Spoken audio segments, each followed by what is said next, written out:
اور رسول اللہ صلی اللہ علیہ وسلم کی صحیح حدیث ہے، آپ نے فرمایا اگر مجھے اپنی امت پر خوف نہ ہوتا مشقت کا تو میں لوگوں کو عشاء کی نماز میں تاخیر کا حکم دیتا.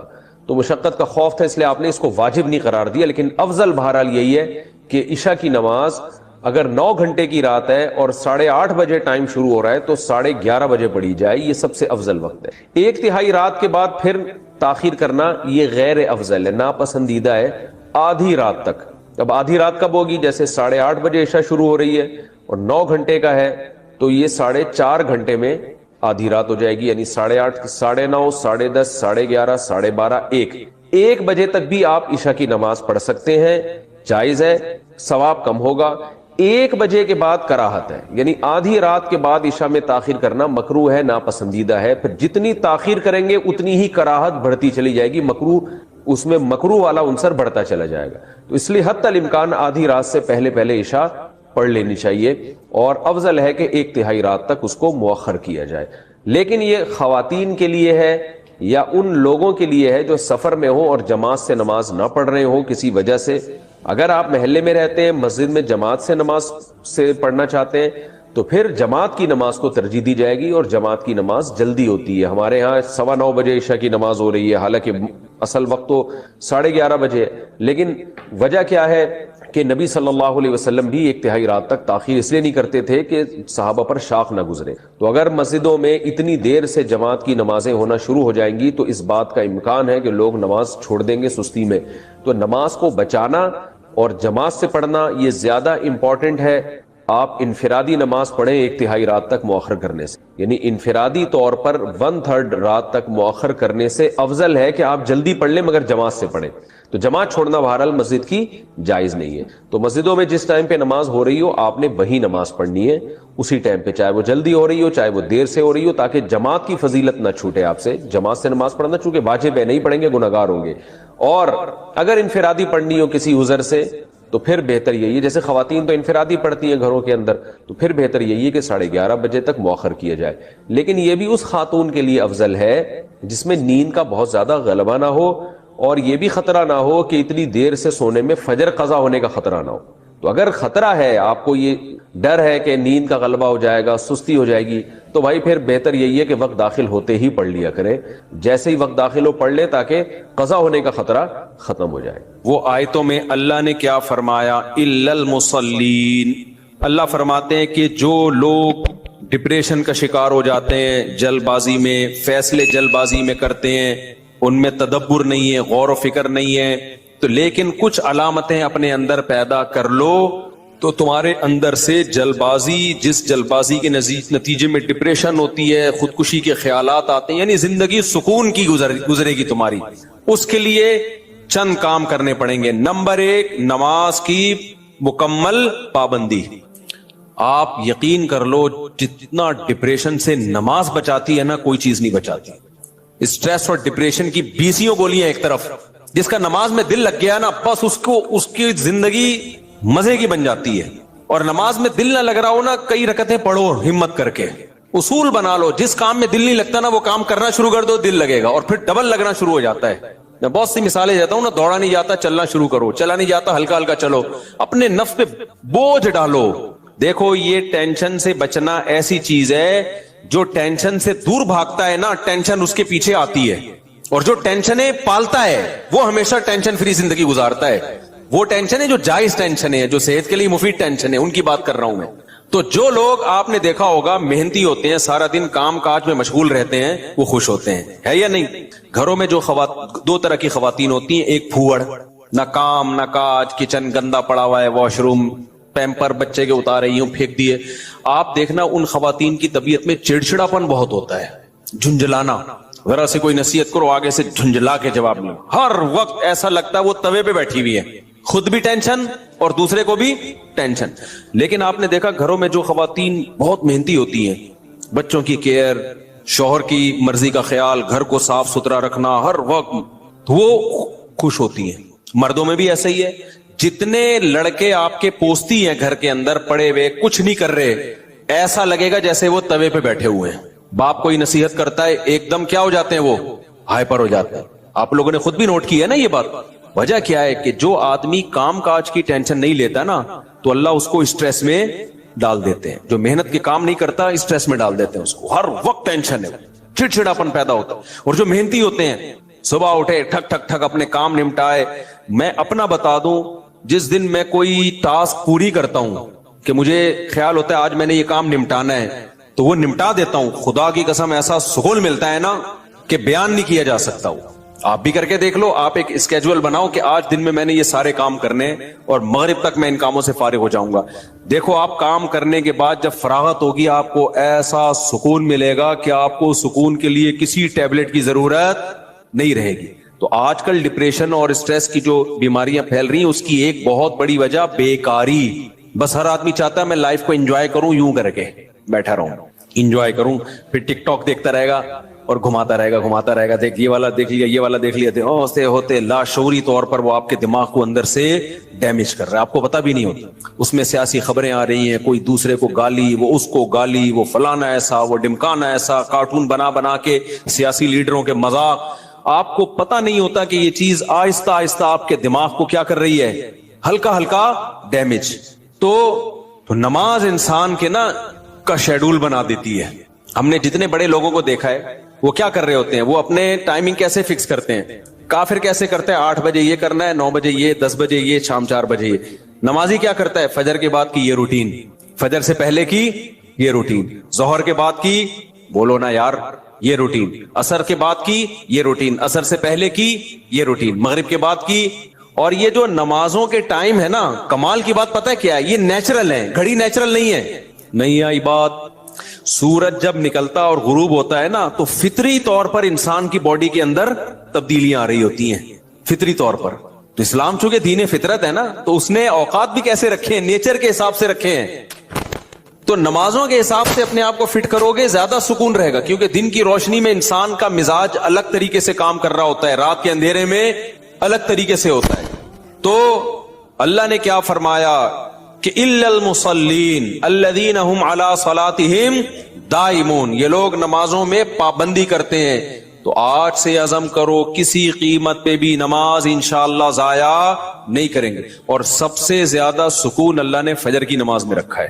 تھوڑی سی ٹینشن ہے بھائی اٹھا لو, لیکن پڑھ کے جب سلام پھیرو گے نا آپ کو لگے گا یار آج تو ہٹو بچو ہو گیا. ہمارے ایک دوست تھے, نمازی تھے لیکن اڑاتے بھی بہت تھے نمازیں نا. اب وہ بہت پرانی بات ہے, 15-20 سال پرانی بات, بالکل ینگ تھے تو نائٹ فال بھی ہو جاتا ہے جوان آدمی کو. ایک دن کیا ہوا, میں نے ان کو بولا بھائی آپ کو سفر میں حضر میں کہیں بھی ہونا, آپ نے غسل کر کے نماز پڑھنی ہے. وہ جاب کرتے تھے کسی کمپنی میں, انہوں نے کہا یار ادھر میں رات کو سوؤں اور نائٹ فال ہو جائے, کون غسل کرے گا, کیا ہے بھائی بڑی ٹینشن ہے یار. میں نے کہا یہ عزم کر لو کچھ بھی ہو آپ نے غسل کر کے نماز بولو پڑھنا, کچھ بھی ہو جائے. پانی کا انتظام کیسے کرنا یہ آپ کا ہیڈک ہے, کرنا ہے. تو اللہ انہیں جزائے خیر دے, انہوں نے ہماری وصیت پر عمل کیا. ایک دن پھر انہوں نے بتایا کہ سردیاں تھیں, غسل فرض ہو گیا, صبح پریشان ہوں کہاں سے پانی لے کر آیا, کہیں جنگل منگل میں ہو گیا, کوئی پروجیکٹ ہوتا ہے نا, پانی لایا اور پھر کس طریقے سے میں نے بڑی ٹینشن میں سردی میں غسل کیا. کہتے ہیں خدا کی قسم اس کے بعد جو نماز پڑھی ہے, ان کے الفاظ ہیں, اتنا لطف اور اتنا مزہ آیا کہ اب میں آگے کہہ رہا ہوں ہٹو بچوں ہو گیا. یہ ہٹو بچوں ان کے نہیں تھے, یہ میرے الفاظ. اتنا مزہ آیا. تو انسان ٹینشن اٹھا کے جو کام کرتا ہے لطف اور مزہ بولو اسی میں ہے. چھٹی والے دن جب مزہ آتا ہے جب ورکنگ ڈیز کے بعد چھٹی آئے. روزانہ ہی اگر چھٹیاں ہوں تو مزہ آئے گا. ابے دیکھو سنڈے کو لوگوں کی چھٹی ہوتی ہے, ہم لوگ مدرسے میں تو جمعے کو ہوتی ہے.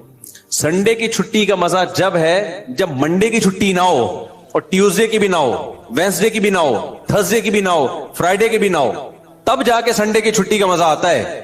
لیکن اگر ہر دن سنڈے ہے تو پھر کوئی بھی دن سنڈے نہیں ہے. نہیں آئی نا, یہی تو مسئلہ ہے.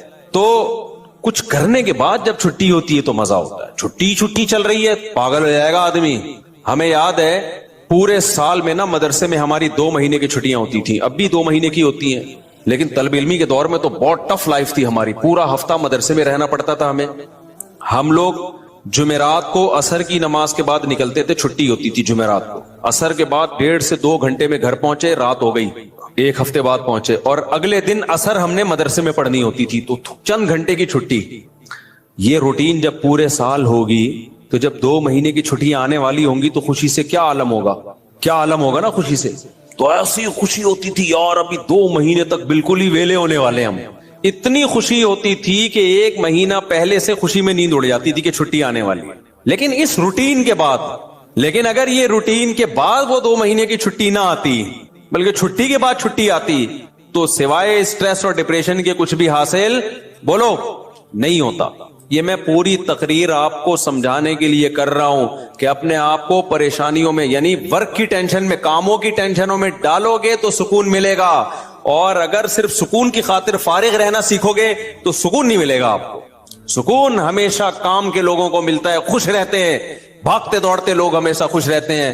اور جو پڑے ہوئے ادھر گٹر کے ڈھکن پہ بیٹھ گئے گپے مارنا شروع کر دی جیسے کراچی کے لونڈے لپاڑے کرتے ہیں, یہی ہو رہا ہے. بیٹھے تو اٹھ ہی نہیں رہے, نہ نماز کے ٹائم پہ اٹھ کے جا رہے ہیں, کچھ بھی نہیں, بیٹھے آپ کیا کر رہے ہیں, پان سے ایک پیک نکال کے ادھر پھینکی, پھر اٹھ کے گھر گیا, وہاں تھوڑی سی ابا سے صلواتیں سنی, سو رہا ہے تو پھر ٹک ٹاک پہ لگ گیا, لگے پوری رات گزر گئی, پھر اپنی مرضی سے سو گیا, پھر اٹھ گیا, پھر جب سوتے سوتے تھک گیا تو اٹھ گیا, تھک گیا تو کیا ہو گیا, اڑ گیا. اب کیا کریں, وہی کریں جو کل کیا تھا, دوبارہ سے اسی ڈھکن پہ جا کے بیٹھو. ہو سکتا ہے 2-4 بے وقوف ابھی بھی وہیں بیٹھے ہوئے ہوں, پھر دوبارہ ڈھکن پہ جا کے. گٹر کے ڈھکن تو جو چوری ہونے سے بچ گئے ہیں نا وہ یہی والے ڈھکن ہیں جن پہ لوگ آ کے بیٹھتے ہیں, باقی تو سارے چوری ہو گئے. اب حضرت مفتی تقی عثمانی صاحب کی عمر ماشاءاللہ کافی ہو گئی ہے, لیکن صحت عمر کے لحاظ سے بہت اچھی, حالانکہ اتنی بزی اور اتنی ٹف لائف گزاری ہے انہوں نے. 8 گھنٹے مطالعہ کا معمول رہا ہے ایک دور میں, لیکن ہم جب بھی حضرت سے ملتے ہیں حضرت خوش طبع ہیں, تو حضرت بہت خوش مزاج ہیں. حالانکہ اتنا مصروف آدمی تو دیکھنے میں لگتا ہے خوش مزاج ہو ہی نہیں سکتا. جتنے میں نے دیکھے نا مصروف, میرے شیخ حضرت مفتی رشید احمد صاحب بہت بزی رہتے تھے. حضرت تو اتنے بزی تھے, حضرت فرماتے تھے کہ اپنی زندگی کا شیڈول ایسا بنانا چاہیے کہ ایک بوتل میں پانی بھرا ہوا ہے, بوتل میں کیا ہے, پانی بھرا ہوا, اور ڈھکن لگا دیا آپ نے. اب اس میں ایک قطرہ پانی جب جائے گا جب پرانا ایک قطرہ نکلے گا. بات سمجھ میں آ رہی ہے؟ ایک قطرے کی بھی جگہ نہیں ہے, ایک قطرہ جب اس میں جائے گا جب ایک قطرہ پہلے سے اس میں نکالا جائے گا. تو فرمایا اگر یہ قطرہ زیادہ قیمتی ہے تو پرانے قطرے کو نکالو, اس قطرے کو ڈالو. یہ قطرہ پرانے قطرے سے زیادہ قیمتی نہیں ہے تو اسی کو رہنے دو, لیکن ہوگا ریپلیس ہی ہوگا, نیا آئے گا پرانا نکلے گا. تو فرماتے تھے کہ اپنے زندگی, اپنے جو 24 گھنٹے کے اوقات کو اس طرح سے بوتل میں پانی کی طرح بھر دو کہ اب آپ کوئی اگر کام کرنا چاہتے ہو تو پرانا کوئی کام ڈسٹرب ہوگا تو پھر نیا کام ہوگا. نہیں آئی بات میرا خیال. جیسے ابھی جو روٹین چل رہی ہے نا پبلک کی, وہی کیا چل رہی ہے, کوئی بھی نیا کام کرنا چاہیں تو کر سکتے ہیں کیونکہ پرانا کوئی کام کوئی کر ہی نہیں رہے. 10 کام مزید شروع کر سکتے ہیں کیونکہ فارغ ہی فارغ ہیں. جبکہ ہمارے حضرت کا کیا تھا کہ حضرت نے اگر کوئی نیا کام کرنا ہے نا, کوئی بھی, جیسے کسی کتاب کا مطالعہ کرنا ہے تو پہلے سے جو کام ہو رہا ہے نا اس کا ناغہ کرنا پڑے گا. تو پھر اس میں کمپیئر کیا جائے گا کہ پرانا کام زیادہ قیمتی ہے یا نیا کام. یعنی کاموں کا حرج تو ہوگا کیونکہ 24 گھنٹے مصروف ہیں تو کام کا حرج تو ہوگا, لہذا نئے کام کے لیے ٹائم نہیں ہے. نیا کام اس میں جب داخل ہوگا جب نیا پرانے سے بھی زیادہ امپورٹنٹ ہوگا. مثال کے طور پر 24 گھنٹے آپ کا ایک اسکیجول ہے, ایک شیڈول ہے. اب نیا کام کیا ہے, آپ کی بچی بیمار ہے, ایمرجنسی میں ہاسپٹل لے کے جانا ہے, لیکن آپ کا وہ مطالعے کا ٹائم ہے یا ورزش کا ٹائم ہے یا اور کوئی بزی یا اس جاب کا ٹائم ہے. تو اب آپ کیا کرو گے بھائی, نقصان تو ہوگا, آفس کا ناغہ تو ہوگا, لیکن اب یہ کام ان تمام کاموں سے زیادہ اہم. بچی کی جان تو بچانی ہے نا, یا اپنی جان ہو یا بچی کی جان ہو. تو اس طرح سے ہونا چاہیے. آپ کہہ سکتے ہیں لو بھائی یہ تو زندگی کا مزہ ہی کرکرا ہو جائے گا, 24 گھنٹے اپنے آپ کو ایسا بزی بنا کے رکھو, یہ تو انسان نہیں, یہ تو گدھا ہو گیا نا. میں سمجھا پا رہا ہوں اپنی بات جو میں بیان کر رہا ہوں, مجھے لگ رہا ہے آپ کے چہروں سے ایسا لگ رہا ہے کہ شاید میں سمجھا نہیں پا رہا. بھائی آپ کہیں گے کہ ہمیں اپنے آپ کو خوش رہنے کے لیے, شریعت پہ چلنے کے لیے 24 گھنٹے ہمیں اپنے آپ کو کیا رکھنا ہے, بزی رکھنا ہے. تو یہ تو انسان نہیں, یہ کیا ہو گیا بھائی, گدھا. تو گٹر کا ڈھکن کہاں گیا اس میں, تو زندگی کے مزے ہی کرکرے ہو گئے. تو دیکھو 24 گھنٹے بزی رکھنے کا مطلب یہ نہیں ہے کہ مطالعے میں, پڑھائی میں اور ہر وقت ایسے کاموں میں جس سے تھکاوٹ ہی ہو, بلکہ اس میں تفریح بھی, وہ بھی ضروری کاموں میں داخل ہے. دوستوں سے کبھی کبھار بیٹھ کے گپ شپ بھی ان ضروری کاموں میں کیونکہ دماغ کو فریش رکھنے کے لیے ضروری ہے کہ کبھی کبھار گٹر کے ڈھکن پہ جا کے بیٹھا کرے, تھوڑا ابے تبے کے ماحول میں دوست احباب سے بات چیت کر لیا کرے, تھوڑا سا ریلیکس رہے گا اور سوسائٹی میں ان رہے گا. کیونکہ جو بالکل سوسائٹی سے کٹ کے بالکل ہی پپو بن جاتے ہیں نا, وہ دنیا میں کسی کام کے نہیں رہتے, وہ کسی کام کے نہیں رہتے دنیا میں. لیکن اس کا ایک ٹائم ہو. میں اپنے دوستوں میں ایسے لوگوں کو جانتا ہوں, ہمارے ساتھ گپ شپ تھی ان کی گپ شپ بھی ٹائم سے ہوتی تھی. اس وقت وہ ہم آج وہ بہت بڑے عہدوں پہ پہنچے ہوئے ہیں. بھی چند دن پہلے ایک کا فون بھی آیا, کیا آپ وہی طارق مسعود ہو جو ہمارے ساتھ کھیلا کرتے تھے, گپ شپ تھی. میں نے کہا میں نے کہا آج کل کیا وہ بہت بڑا آفیسر بن چکا ہے, وہ نام نہیں بتاؤں گا میں, بہت بڑی فلم بن گیا بھائی وہ. لیکن اس کی روٹین کیا تھی مجھے یاد ہے. اس کی روٹین یہ تھی کہ بیٹھے ہیں نا دوست احباب تھڑے پر, ہی چل رہا ہے, ٹائم دیکھا یار 1 گھنٹہ ہو گیا بس, یا آدھا گھنٹہ ہو گیا, کہتے میرا اسٹڈی ٹائم شروع ہو گیا. اتنے نیک بچے کراچی میں پائے نہیں جاتے, لیکن وہ تھا. یہ بات کر رہا ہوں جب ہم 16-17 سال کے تھے, اس وقت گپے مار رہے ہیں.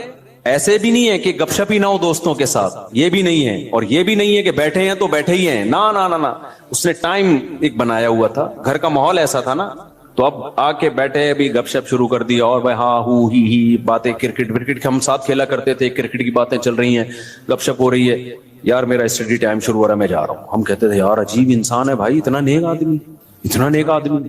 تو یہ ہے کہ یہ نہیں کہ آپ نے دوستوں کی محفلیں بالکل چھوڑ دی, گپ شپ بالکل چھوڑ دی, کھیل کود بالکل چھوڑ دیا, لیکن اس کو بھی اپنے شیڈول کا حصہ بنانا ہے. اس کو بھی جتنا ٹائم بنتا ہے اتنا دینا ہے. اب ہو یہ رہا ہے کہ کوئی پلاننگ نہیں ہے, کوئی روٹین نہیں ہے, تو ہم اپنی زندگی اپنی مرضی سے نہیں چلا رہے, ہمیں کوئی اور چلا رہا ہے. اور پتہ ہے کون ہے؟ اس کو پیار سے شیطان کہا جاتا ہے. ہمیں کون چلا رہا ہے؟ شیطان بتاتا ہے اب اٹھ جا, کیونکہ سو کے اب تو تھک گیا ہے. تو ہم کہتے ہیں چلو بھائی اب اٹھ جاتے ہیں. شیطان بتاتا ہے کہ دوبارہ سو جا. اتوار کو لوگ کیا کرتے ہیں چھٹی والے دن, 12 بجے سو کے اٹھیں گے, اس کے بعد حلوہ پوری وہ نہیں رش ہوتا, اتنا بھاری بھرکم ناشتہ کریں گے کہ آدھے گھنٹے بعد دوبارہ سے غنودگی شروع. لہذا دوبارہ شیطان کیا کہتا ہے, اب دوبارہ کیا بنتا ہے؟ سونا بنتا ہے. دوبارہ سو گئے تو سارا دن سوئے, ساری رات سوئے. تو میرے بھائی خوش رہنا چاہتے ہو نا, تو اپنی روٹین بناؤ اور روٹین کو اپنے تابع رکھو. تو اب میں آپ کو چند ایک مثالیں دیتا ہوں ڈاکٹروں کی, جس سے آپ کو پتا چلے گا کہ بھائی ہم کس چیز سے دل لگا رہے ہیں. کتنے بڑے بیوقوف ہیں ہم لوگ, کانسیپٹ ہی کلیئر نہیں ہے ہمارے. تو ڈاکٹروں کی مثالیں اس لیے دے رہا ہوں کہ قرآن و سنت کی مثالیں تو سنتے رہتے ہیں نا, ان پہ تو یقین نہیں آتا, اس میں ڈاکٹروں کی مثالیں دے رہا ہوں. تو ہارٹ اسپیشلسٹ ڈاکٹر ایک نہیں کئی ڈاکٹروں سے پوچھا ہے, کہتے ہیں بھائی بغیر کسی وجہ کے بھی ہارٹ اٹیک ہو سکتا ہے.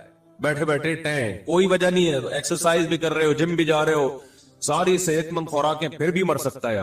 لیکن چانس کم ہوتا ہے, مگر ہوتا ہے, ختم نہیں ہوتا چانس. دوسرا بڑی بیماری کیا ہے؟ شوگر ہے کہ نہیں ہے؟ شوگر سے بھی لوگ مرتے ہیں, گردے بیٹھ جاتے ہیں, بینائی چلی جاتی ہے, دماغ خراب ہو جاتا ہے, پتہ نہیں کیا کیا ہوتا ہے. شوگر تو ہر جگہ جا کے اٹیک کرتی ہے. گردے گئے تو ڈائلسس پہ آ گئے, ڈاکٹر خود بتا دیتے ہیں اتنے دن تک آپ کی زندگی ہے. اب شوگر کے لیے کتنے سارے شوگر اسپیشلسٹ جو ہے نا بڑے بڑے, ان سے میں نے رابطے کیے. میں نے کہا بھائی شوگر سے کیسے بچا جا سکتا ہے؟ انہوں نے کہا ویٹ نہیں بڑھنے دو, یہ کرو, وہی جو صحت مند خوراکیں اور بادام پستے اور اخروٹ اور آرگینک چیزیں, سارے ڈاکٹر یہی بتاتے ہیں, بھاگو دوڑو ایکسرسائز کرو. ڈاکٹر صاحب کیا یہ سارے کام کرنے کے بعد گارنٹی ہے شوگر نہیں ہوگی؟ شوگر کے اسپیشلسٹ بولے گا گارنٹی میرے بھائی, بولو نا نہیں ہے. ابے پھر کیا, وہ واقعہ بتا دو, لیکن ابھی نہیں بتاؤں گا وہ واقعہ. پھر بھی گارنٹی نہیں ہے. وجہ کیا ہے بھائی؟ نہیں بھائی کچھ پتا نہیں ہوتا کسی بھی چیز, موروثی ہوتی ہے. آپ کے باپ دادا نانا پردادا میں کسی کو ہوئی ہوگی, آپ کو ہو گئی. گارنٹی ڈاکٹر کسی چیز کی نہیں لیتا. گارنٹی فریج کی لی جا سکتی ہے, گاڑی کی لی جا سکتی ہے, بہت ساری چیزوں کی. انسان کی جو باڈی ہے اس کی گارنٹی ہے ہی نہیں. امکان ہوتا ہے کہ یہ جلدی نہیں مرے گا, یہ جلدی مر جائے گا, امکان کی حد تک, اس سے زیادہ کچھ بھی نہیں ہے. آگے چلتے ہیں ہم. کینسر کے اسپیشلسٹ, کتنے لوگوں کو کینسر ہوتا ہے نا. کینسر کے اسپیشلسٹ سے میری کئی دفعہ ملاقات ہوئی, اور وہ اسپیشلسٹ بھی معمولی اسپیشلسٹ نہیں ہے, جو کینسر کے اسپیشلسٹ کو پڑھاتے ہیں, یعنی اسپیشلائزیشن کرواتے ہیں کینسر میں. اور یورپ کے ایک دفعہ ملاقات کے لیے آئے. میں نے کہا ڈاکٹر صاحب آپ جو مجھ سے پوچھنے کے لیے آئے ہو بعد میں پوچھنا, پہلے میں آپ سے کچھ چیزیں پوچھنا چاہتا ہوں. کینسر سے بچنے کے لیے کیا کرنا چاہیے؟ یہ میں صحت پہ آپ کو رپورٹیں پیش نہیں کر رہا. آپ کے مفتی صاحب کیا شوگر, کینسر اور یہ تو ڈاکٹروں کا کام ہے بھائی, یہ ڈاکٹروں سے پوچھو. میں تو آپ کو میڈیکل سائنس کی رپورٹوں سے عبرت دلا رہا ہوں کہ اللہ رسول کی باتوں سے عبرت نہیں ہوتی, ڈاکٹروں سے ہی پوچھ لو عبرت ہو جائے گی. یہ دنیا دل لگانے کی جگہ بولو نہیں ہے, یہ 4 شادیوں کی جگہ ہے بس, تاکہ دل لگے ہی نہیں یہاں پہ. یہ 4 شادیوں سے بھی مسافر خانے کا احساس پیدا ہوتا ہے. پتہ ہے آپ, لوگ سمجھتے ہیں 4 شادیاں یہ دنیا کی محبت کی علامت ہے, حقیقت ہے دنیا کے مسافر خانہ سمجھنے کی علامت ہے. 4 شادیوں والے کا کوئی گھر ہوتا ہی نہیں ہے, ایک دن یہاں تو دوسرے دن وہاں, پھر تیسرے دن وہاں, چوتھے دن وہاں.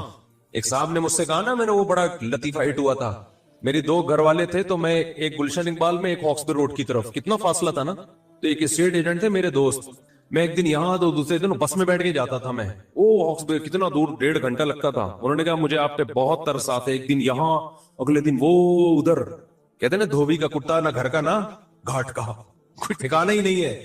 میں نے کہا ترس مجھے آپ پہ آتا ہے, ایک دن وہاں, دوسرے دن بھی وہاں, تیسرے دن بھی وہاں, 10 سال ہو گئے وہاں, 15 سال ہو گئے وہاں. ہم نے کہا ہم تو ایک دن یہاں تو دوسرے دن کہاں ہے وہاں ہے. پھر میں نے ان کو بتایا کہ دنیا مسافر خانہ ہے, اس میں مسلمان کا کوئی ٹھکانا نہیں. یہ گھر ور کی محبتیں, چارپائیوں سے, پلنگوں سے, دیواروں سے, یہ ان لوگوں کا کام ہے بھائی جو دنیا سے محبت کرتے ہیں. ہمارا تو کوئی پلنگ ہی نہیں ہے, کوئی پتہ نہیں ہوتا آج کہاں سونا ہے ہمیں, رپورٹ آ جاتی ہے آج فلاں جگہ کی باری ہے, چل بھائی.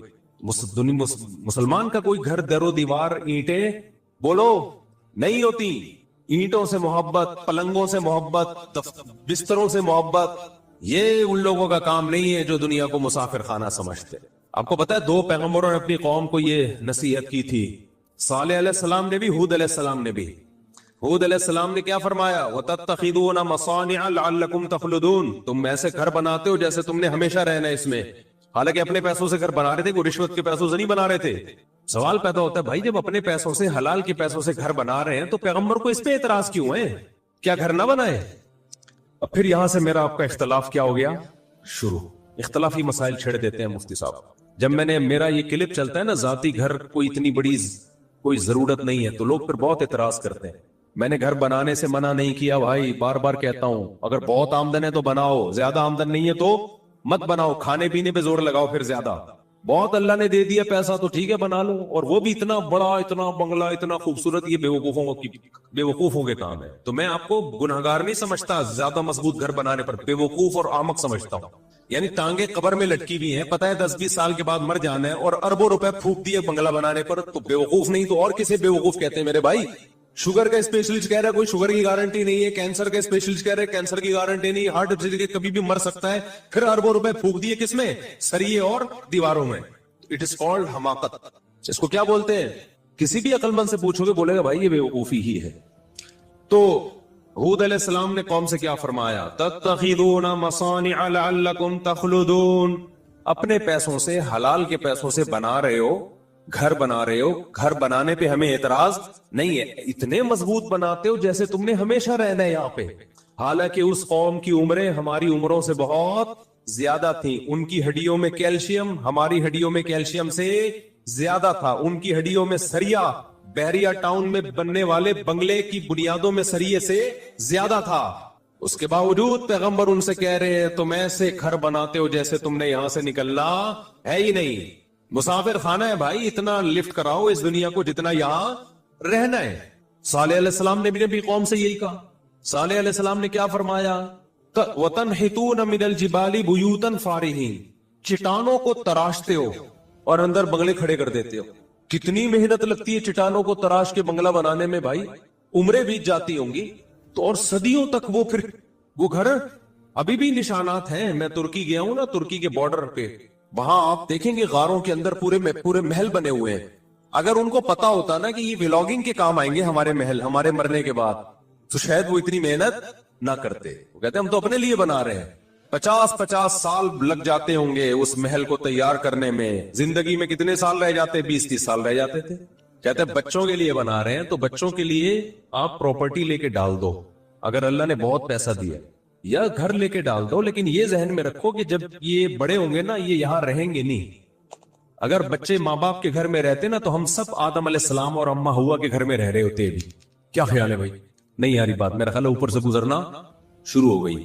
آدم علیہ السلام نے بھی سوچا ہوگا گھر بناؤ اپنے بچوں کے لیے, سارے یہاں پھر ہوتے ہوتے نا بچے جیسے جیسے بڑے ہوئے مارکیٹ سے شارٹ ہوتے گئے. میرے والد صاحب نے گھر بنایا ہمارے لیے, ہم تو نہیں رہ رہے بھائی اس میں. کون رہتا ہے بھائی؟ سب کی جاب ہوتی ہے, کوئی کہاں چلا جاتا ہے, کوئی کدھر چلا جاتا ہے, تو اتنی ٹینشن نہ لو. بچہ کے لیے اللہ نے وسائل دیے تو چھوڑ کے جاؤ, لیکن یہ ذہن میں رکھو بچہ 2 ہاتھ اور 2 پاؤں لے کے آتا ہے. اللہ نے کچھ اس کو بھی کہا ہے کہ تو بھی کچھ ہاتھ پاؤں مارے گا, لہذا بچوں کی زیادہ ٹینشن لے کے وقت سے پہلے قبر میں مت جاؤ. توکل کرو, اللہ پہ اعتماد کرو. یہ 2 ہاتھ اور 2 عدد پاؤں لے کے آیا ہے, بغیر ہاتھ پاؤں کے نہیں آ گیا. یہ 2 ہاتھ اور 2 پاؤں اللہ نے پیٹ ایک دیا ہے, اور 2 ہاتھ میں 10 پیٹوں کو بھرنے کی صلاحیت دی ہے. سمجھتے ہو؟ یہ کما زیادہ سکتا ہے, جتنا کھائے گا اس سے 10 آدمیوں کا زیادہ کمائے گا یہ. تو بچوں میں اسکلز پیدا کرنے کی کوشش کرو, زیادہ پیسہ انویسٹ کرنے کی کوشش نہ کرو. اور میں نے دیکھا ہے جن لوگوں نے بچوں کے لیے بڑی بڑی جائیدادیں چھوڑ کر گئے ہیں, بچوں میں کوئی اسکلز تو تھی نہیں, کمانے کا کوئی طریقہ تو آتا نہیں تھا, وہ سارے کروڑ روپے بچے برباد کر کے پھر زیرو کے بیٹھ جاتے ہیں. اس لیے بچوں میں کوئی قابلیت پیدا کرو, اس کو زیادہ فوکس کرو. آپ دولت جمع کرنے کو زیادہ کیا کر رہے ہو؟ فوکس کر رہے ہو. اور بچہ بالغ ہو جائے نا, پڑھائی سے زیادہ کاروبار کی فکر کرو اس کی. پڑھائی میں آج کل کچھ نہیں رکھا ہوا. پڑھانا ہے تو گھر میں ہوم اسکولنگ میں پڑھاؤ کچھ. یہ الگ سے ٹاپک ہے, اس پہ تو بہت کچھ بولنے کا ہے ابھی. تو مسلمان تو ہمیشہ تجارت کیا کرتے تھے بھائی. جو تجارت میں نہیں چل رہا اس کو بولو تو کماؤ پوت بنے گا, ٹھیک ہے, تو جاب کرے گا جا. اصل تو مسلمانوں کا کام کیا ہے؟ بولو نا, بزنس ہے. صحابہ نے سب نے تجارتیں کی. تو انگریز کے آنے سے پہلے ہم تو سارے باپ دادے بزنس کرتے تھے, زمینداری اور بزنس. یہ تو انگریز کو دفتروں کے لیے ملازم چاہیے تھے, ہم لوگوں کو اس نے بوٹ پالش پہ اور کلر بنا کے بٹھا دیا. اور اگر جاب کرنی ہے تو وہ جاب کرو جس کا کوئی ویژن ہو, یعنی کسی ادارے جس کا کوئی بڑا ویژن ہو, اس ادارے میں جاب کرو تاکہ آپ کی اس جاب سے انسانیت کو فائدہ ہو. مثال کے طور پر آپ گٹکا کمپنی میں جاب کر رہے ہو تو اس کا کیا فائدہ ہے یار؟ پیپسی میں جاب کر رہے ہو, اس کا کیا فائدہ؟ لوگوں کو پیپسی پلا کے کیا ملے گا آپ کو؟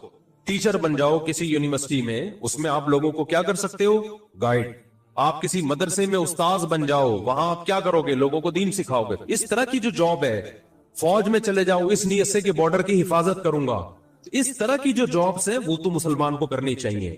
باقی جو آج کل جس قسم کی جابس ہو رہی ہیں وہ کوئی اسلام اس کو نہیں وہ زیادہ اہمیت دیتا. خیر, تو وہ جو ہارٹ اسپیشلسٹ تھے انہوں نے کیا کہا, کینسر کے اسپیشلسٹ تک پہنچا تھا میں. 3 ہو گئے نا, ایک ہارٹ ہو گیا, ایک گردے کی کوئی شوگر کی گارنٹی نہیں ہے, دوسرا آپ کے دل کی کوئی گارنٹی نہیں ہے, تیسرا ہو گیا کینسر. بہت سے لوگ کس سے مرتے ہیں میرے بھائی؟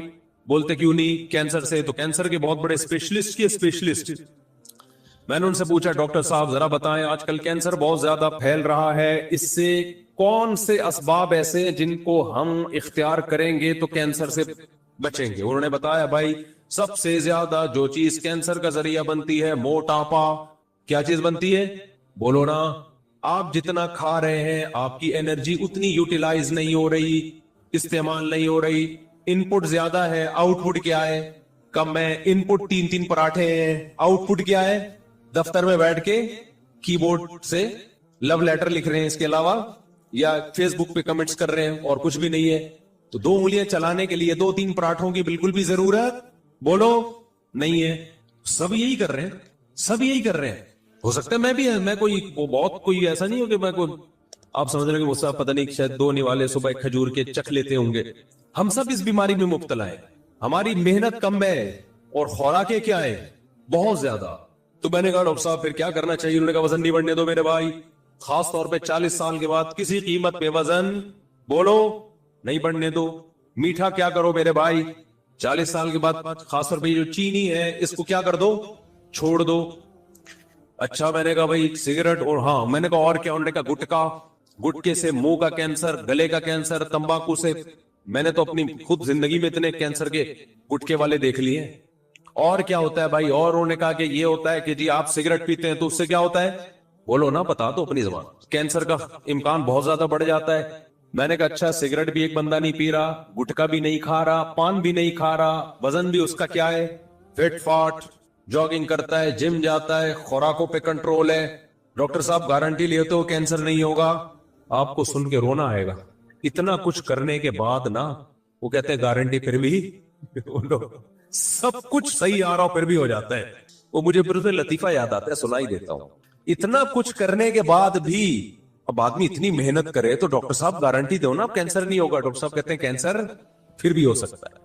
وہ مجھے لطیفہ یاد آ جاتا ہے ایسے موقع پہ. ایک آدمی اپنی بیوی کی کبھی تعریف نہیں کرتا تھا, اس کو اچھی نہیں لگتی تھی. تو ایک دن بیوی نے کہا کہ بھائی تھوڑا سا آج میں میک اپ کرتی ہوں, کوئی ساڑی اچھی پہنتی ہوں, کچھ چوڑیاں ووڑیاں, بڑا زبردست زینت اختیار کی نا. اس اپنے شوہر سے کہا بتائیے یہ میری چوڑیاں کیسی لگ رہی ہیں. ہاں, شوہر نے جب دیکھا نا بیگم پہ, بیگم کو سے کہا تھا یار آج تو بڑی خوبصورت چوڑیاں پہنی ہوئی ہیں. کہتی تھینک یو جی. آج تو بیگم بڑا ٹائٹ میک اپ لگایا ہوا ہے. تھینک یو جی. آج تو تم نے ساڑی بھی بڑی خاندانی پہنی ہوئی ہے. بڑی بیگم خوش ہو رہی ہے نا. تھینک یو جی. اچھی پھر بھی نہیں لگ رہی. یہ ساری چیزیں بہت اچھی تم نے پہنی ہوئی ہیں مگر تم اچھی بولو پھر بھی نہیں لگی. ہمارے ایک دوست ہیں, ان کو رنگین ٹوپیاں پہننے کا شوق تھا جب ہم کالج میں پڑھتے تھے. کلرفل ٹوپیاں. مجھے یہ تھا کہ ٹوپی پہننی ہے تو یہ سادہ چائنا والی. ان کو شوق تھا نیلی پیلی نا بتیاں لگی ہوئی اس میں, تو بڑی چمکدار قسم کی ٹوپیاں خرید کے. میرے کلاس فیلو ہیں, بیان بھی سنتے ہیں. ایک دن میں نے ان سے کہا, میں نے کہا یار یہ تم کیا نیلی پیلی پہن رہے ہو؟ کہہ رہے یار اچھی نہیں لگ رہی ٹوپی. میں نے کہا دیکھو ٹوپی کا اچھا لگنا کافی نہیں ہے, ٹوپی پہن کے بندہ بھی اچھا لگے. یہ ٹوپی واقعی بہت خوبصورت ہے, اسے پہن کے بندہ اچھا نہیں لگتا. میں نے کہا آپ کیا کرو, چوڑیاں پہن لو. چوڑیاں تو خوبصورت ہوں گی لیکن بندہ پہن کے اچھا لگے گا چوڑیاں پہن کے. ایک بڑا خوبصورت سا دوپٹہ ہے, اس میں وہ پیکو شیکو ہوا ہے. دوپٹہ تو بڑا خوبصورت ہے لیکن وہ جب آدمی پہنے گا تو اچھا لگے گا. تو ہر اچھی چیز استعمال کے بعد وہ چیز تو اچھی ہوتی ہے, ضروری نہیں کہ بندہ بھی اچھا لگنا شروع کر دے. وہ تو اس آدمی نے اپنی بیگم کے ہر چیز کی تعریف کی, آخر کہا اچھی تو پھر بھی, یہ ساری چیزیں اچھی ہیں مگر تو اچھی نہیں لگ رہی. تو ڈاکٹر صاحب کی اس بات سے نا مجھے یہ لطیفہ یاد آیا. میں نے کہا ڈاکٹر صاحب اس نے سگریٹ بھی چھوڑ دی, گٹکا بھی چھوڑ دیا, پان بھی چھوڑ دیا, ایکسرسائز بھی کر لی, خوراک پہ کنٹرول بھی کر لیا, کینسر سے بچنے کی گارنٹی پھر بھی نہیں ہے. اس کا یہ مطلب نہیں ہے کہ آپ احتیاطیں نہ کریں, چانسز بہرحال کم ہو جاتے ہیں. جو ہمارا لائف اسٹائل ہے اس میں تو شوگر کبھی چانس ہے کہ 90% شوگر بھی ہوگی, کینسر بھی ہوگا, بلڈ پریشر بھی ہوگا, اٹیک سے بھی مرو گے. جو نہیں مرے اب تک ان پہ حیران ہو گئے یہ مرے کیوں نہیں ابھی تک. تو میں یہ نہیں کہہ رہا کہ آپ احتیاط نہ کریں, لیکن گارنٹی ڈاکٹر صاحب کی طرف سے میرے بھائی بولو کوئی بھی نہیں. اور اس سے آگے چل کے ایک اور بات کرتا ہوں میں, اگر ڈاکٹر گارنٹی لے بھی لے, ڈاکٹر کہ بھائی تیرا لائف اسٹائل اتنا خاندانی ہے نا, او ہو, کہ ابھی WHO کی ایک رپورٹ آئی ہے کہ جس کا ایسا لائف اسٹائل ہوگا اس کے بارے میں WHO کی طرف سے گارنٹی ہے کہ نہ اس کو کبھی شوگر ہوگی, نہ بلڈ پریشر ہوگا, نہ اس کے گردے کبھی خراب ہوگے, نہ اس کو ہارٹ اٹیک ہوگا. یہ 150 سال جیے گا. یہ بالفعل تو ایسی کوئی گارنٹی ہے نہیں. فرض کرو سائنس نے اتنی ترقی کر لی کہ ایسی چیزیں ایجاد ہو گئی ہیں کہ اب جی 150 سال تک یہ میڈیسن جو لے گا یا یہ خوراک جو کھائے گا وہ کب تک زندہ رہے گا؟ 150 سال. فرض کرو سائنس نے ترقی کر لی. مجھے ایک بات بتاؤ, کراچی میں جو گٹر کے ڈھکن ہیں ان کی کوئی ذمہ داری لے گا؟ چلتا ہوا آدمی کہاں گر جاتا ہے بولو. نہ شوگر تھی نہ بلڈ پریشر تھا, گٹر دیکھتا ہے کہ چونکہ یہ شوگر بھی نہیں ہے, اس کو WHO نے سرٹیفکیٹ دیا 150 سال زندہ رہے گا, لہذا اس کو نیچے گرنے سے کیا کر لو, روک لو. ٹرک والا جب ٹرک چلا رہا ہوتا ہے وہ یہ دیکھتا ہے کہ یہ صحت کے سرٹیفکیٹ لے کے گھوم رہا ہے یا نہیں گھوم رہا, وہ کچلتا ہوا بولو جاتا ہے. کوئی گارنٹی نہیں ہے بھائی. آپ کہہ سکتے ہو یہ حادثات, امریکہ میں تو گٹروں کے ڈھکن ہوتے ہیں, چلو ہم امریکہ چلتے ہیں, وہاں جا کے رہیں گے, وہاں یہ حادثات کا چانس کم ہے. بھائی وہاں جب حادثہ ہوتا ہے تو ہول سیل کے حساب سے پبلک جاتی ہے, یہاں تو ایک بندہ مرے گا دوسرا سدھر جائے گا کہ سڑک پہ چلو ہی نہیں ٹرک مارتا ہے. جاپان میں ٹرین کتنی زبردست, جاپان نے ٹرین کی ٹیکنالوجی میں ترقی کی ہے لیکن ٹرینیں وہاں بھی الٹتی ہیں, اور جب جاپان کی ٹرین الٹتی ہے نا تو 500 کلومیٹر فی گھنٹہ جو ہماری ٹرین الٹے گی نا, الٹنے سے پہلے آپ چھلانگ لگا سکتے ہو. حقیقت ہے, اتنا چانس دیتی ہے وہ, کیونکہ ایسے چھکا چھک چل رہی ہوتی ہے اور کھڑکڑ کھڑکڑ کی آوازیں آتی ہے, پہلے انجن ہلتا ہے, ٹرین آپ کو اندازہ ہو جاتا ہے کہ بھائی کچھ زیادہ ہی ہو گیا. بہت موقع ملتا ہے کہ بھی چھلانگ لگا لے تو. یہ جو 500 کلومیٹر پر آور سے بھاگ رہی ہے نا, اللہ نہ کرے جب اس میں حادثہ ہوتا ہے تو پھر چھلانگ لگانے کا موقع پھر ایسے گاجر مولی طرح کٹتے ہیں لوگ, جہاز بھی گرتے ہیں. میں ایک سفر کر رہا تھا, ایک پائلٹ نے مجھے بتایا, جہاز میں پائلٹ نے, تو ہر طبقے سے جب آدمی مشہور ہوتا ہے تو ہر طبقہ جاننے لگتا ہے تو دوستی ہو جاتی. ایک آپ کو دلچسپ واقعہ بتاؤں, میں سعودیہ جا رہا تھا تو ایک خوشبو میں نے بڑی خاندانی لگائی ہوئی تھی, تو ایئر ہورسز کو وہ خوشبو بڑی پسند آ گئی. مجھ سے ڈائریکٹ تو اس نے شرم کی وجہ سے کہا نہیں, جو اسٹیورڈ ہوتا ہے نا اس کو بولا کہ مفتی صاحب نے کون سی خوشبو لگائی ہوئی ہے, یہ بڑی زبردست خوشبو ہے. تو میں نے جیب سے نکال کے اس کو دکھا دی یہ والی خوشبو لگائی ہوئی, اور پھر میں نے جیب میں ڈال دی. اچھا مجھے تو ذہن میں ہی نہیں رہا کہ یہ بیچاری مانگ رہی ہے خوشبو یا کیا, میرے دماغ میں واقعی یہ بات نہیں آئی. اچھا میں نے اپنے دوستوں کو جا کے بتایا کہ یار یہ خوشبو, اب ہر آدمی وہ خوشبو مجھ سے مانگ رہا ہے. تو ہمارے ایک دوست ہانگ کانگ گئے, وہ خوشبو لگا کے کہہ رہے کسی نے لفٹ نہیں کرا. سمجھ میں آ رہا نہیں آئی؟ میرا خیال ہے بہت گہری بات کہہ گیا, میں بہت گہری بات کہہ گیا, جلدی سمجھ میں نہیں آ. یہ بالکل ایسے ہی ہے کہ کچھ لوگ جا رہے تھے تو گروپ کی شکل میں نا, انہوں نے کہا اگر کسی نامحرم عورت پہ نظر پڑے تو استغفار پڑھنا ہے, استغفر اللہ استغفر اللہ. اچانک استغفار کی آواز آئی, سب نے بولا کہاں ہے بھائی کہاں ہے. اچھا خیر, تو ٹرکوں کی گارنٹی کون؟ ہاں وہ میں بتا رہا تھا کہ پائلٹ نے بتایا, میں نے کہا بھائی کوئی حادثے آپ نے کبھی دیکھے ہو جہاز میں کتنا سیکیورٹی کا نظام ہوتا ہے نا, کتنا بہترین. انہوں نے بتایا رشیا میں ایک دفعہ ہم جا رہے ہیں, رشین جہاز تھا روس کا. اچھا میں نے کسی بیان میں روس کو سوویت یونین کہہ دیا, غلطی سے کہہ دیا ہے. تو سوویت یونین تو افغانستان کی لڑائی کے بعد مارکیٹ سے شارٹ ہو گیا. تو لوگ ایسی غلطیاں پکڑتے ہیں, پھر طنز یہ کرتے ہیں ان کو ہسٹری کا نہیں پتا. ابے ہمیں کیوں نہیں پتا افغانستان کی اور رشیا کی ہسٹری کا؟ تو یہ سبقت لسانی سے. اسی طرح میں نے ایک دفعہ بیان میں فلا صدقہ میں ترجمہ غلطی سے کر دیا کہ صدقہ نہیں دیا اس نے, حالانکہ صدقہ یصدقو کا معنی تصدیق کرنا ہوتا ہے. وہ زبان کی ایک مسٹیک ہے, اس کو بعض لوگوں نے کلپ بنایا کہ جس کو قرآن کی اس آیت کا ترجمہ نہیں پتا. صدقہ یصدقو تصدیقاً, یہ تو پوری گردان سنا دوں میں آپ کو. تو وہ منہ سے غلطی سے نکل گیا. وہ بیان میں بعض دفعہ دھیان کہیں اور ہوتا ہے, تو صدقہ میں وہ لفظ آ رہا ہے نا, اور پھر قرآن میں ہمیشہ نماز صدقہ ساتھ ہی ہے, اس لیے توجہ نہیں گئی اس طرف. تو لیکن لوگ ایک دم غلطی پکڑ کے کلپ بناتے ہیں, قرآن نہیں آتا. تو ایسی سبقت لسانی جسے کہتے ہیں نا, زبان سے آدمی سوچ کہیں اور ہوتی ہے کہیں اور, تو اس کو ایک دم سے فتوا نہ لگا دیا کریں کسی کے بارے میں. تو روس کا ایک جہاز تھا, انہوں نے بتایا پائلٹ نے کہ وہ جہاز جس ٹریک پہ ہم جا رہے ہیں نا سامنے سے اسی پہ آ رہا تھا, حالانکہ جہازوں میں ایسا نہیں ہوتا. اور کہہ رہے ہیں کہ 5 کلومیٹر دونوں جہازوں کا فاصلہ. تو وہ جہاز میں نا ایک آٹومیٹک الارم بجتا ہے جو ایمرجنسی کا ہوتا ہے, یعنی چند سیکنڈ کے بعد دونوں جہازوں نے آپس میں ٹکرا جانا تھا. چند سیکنڈ کے بعد. پیچھے مسافروں کو کچھ نہیں پتا تھا کیا ہو رہا ہے, لیکن آگے پائلٹ کی حالت کیا ہوئی ہوگی آپ سوچو کہ 5-10 سیکنڈ کے بعد ہمارے پرخچے اڑ جانے. کہہ رہے وہ اللہ کا فضل یہ ہوا کہ وہ کوئی آٹومیٹک سسٹم لگا ہوتا ہے, اس نے ٹرن لیفٹ کا کہا اور سامنے والے جہاز کو بولا ٹرن لیفٹ, تو اس نے ادھر لیفٹ کیا ادھر.